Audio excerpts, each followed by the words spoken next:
来感受一下。哇！以为一辈子都舍不得听的柏林之声，终于在春节做活动了。就是这款2024年全新推出的智能小云盒，凭实力淘汰了我所有的耳机。多少人还不知道，耳机有4买4不买。首先不要买这种有线的，乱成一团怎么都解不开，要买这种自动连接智能识别的。第二，不要买这种又大又笨重的，夹头又闷耳朵，买这种小巧便携，运动健身走哪厅啊？第三，不要买这种入耳的，戴久了耳朵又痛又痒。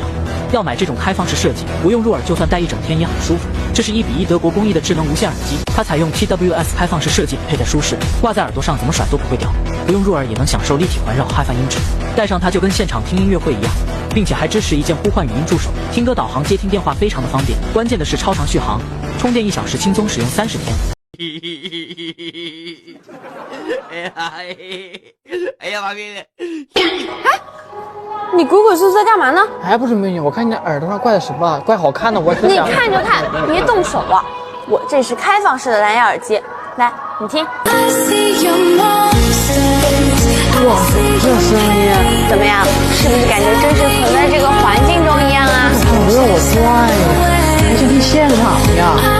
那当然了，我这个是刚发布的开放式蓝牙耳机，它是20档可旋转调节的耳挂，佩戴呢不入耳，远离耳膜，保护听力，而且一整天都不痛不痒，狂甩都是不会掉的。